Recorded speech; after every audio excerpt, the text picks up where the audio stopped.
उन्हाळा सुरू आहे, भाज्या खूप कमी मिळत आहेत आणि उन्हामुळे जेवणाची पण अजिबात इच्छा होत नाही आहे. आज मी इथे टोमॅटोची अशी चटणी बनवते आहे.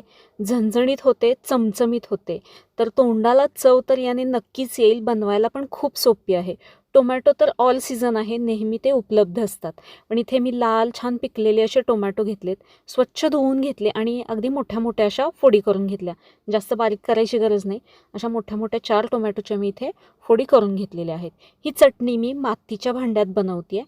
तेल वगैरे काहीच नाही घातलं, डायरेक्ट चिरलेला टोमॅटो घालायचा आहे यामध्ये. मोठ्या मोठ्या फोडी आहेत. चिंच घालायची आहे.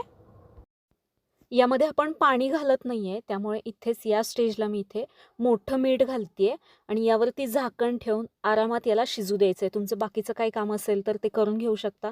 दुसऱ्या गॅसवरती हे बारीक करून ठेवायचं आणि बाकीची कामं करायची, किंवा हेच तुम्हाला फक्त बनवायचं असेल तर थोडा मोठा गॅस, मीडियम गॅस करून अधेमध्ये मिक्स करून हे चांगलं अशा पद्धतीने शिजवून घ्यायचं आहे. मला बाकीची कामं होती त्यामुळे मी बारीक गॅसवरती हे बाजूला शिजायला ठेवून दिलं होतं.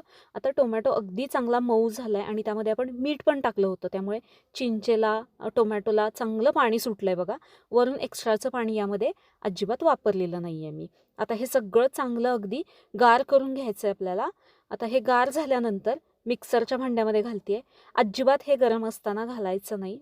बऱ्याचदा माझ्याकडून असा उद्योग झाला आहे, गरम असताना घाईमध्ये पटकन बारीक करायला जायचं, मग ते नंतर सगळीकडे उडतं, ते डबल व्याप होतं. त्यामुळे आधीच थोडंसं पूर्ण गार करून घेऊन मग हे आता मी इथे बारीक करून घेणार आहे. यामध्ये 2 चमचे लाल तिखट घालते. हे कमी तिखटाचं आहे, याने रंग छान येतो, त्यामुळे 2 चमचे घातले. किंवा तुम्हाला तिखट आवडत असेल तर अजून घालू शकता. तिखट घालून हे सगळं मी मिक्सरला फिरवून घेतलं आणि आता यामध्ये 5-6 लसूण पाकळ्या घातल्यात.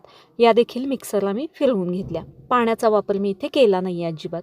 आता त्याच सेम भांड्यामध्ये 2 चमचे तेल घातले आणि तेल चांगलं गरम झालं की त्यामध्ये थोडीशी मोहरी घालायची, जिरे घालायचे आहेत. लसूण आपण आधी मिक्सरला पण लावला होता, पण इथे पण मी थोडासा लसूण बारीक कापून घेतला, तो घातला. लाल सुक्या मिरच्या 2-3 घातल्या. कढीपत्ता भरपूर घातला आहे बघा.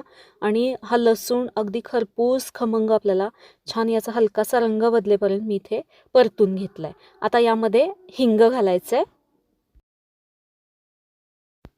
बनवलेली टोमॅटोची पेस्ट आहे ती सगळी यामध्ये घातली. आता हे परतून घ्यायचं आहे. यामध्ये आपण पाण्याचा वापर अजिबात केला नाही आहे, त्यामुळे फ्रीजमध्ये ही 2-4 दिवस चटणी आरामात टिकते.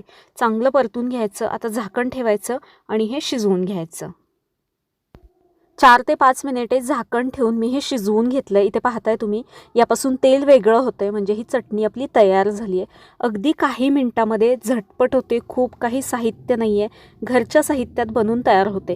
गरमागरम भातासोबत ही झणझणीत अशी चटणी घ्या, अप्रतिम अशी लागते. नक्की बनवून बघा, मी सांगते म्हणून. कशी वाटली कमेंट करून सांगा.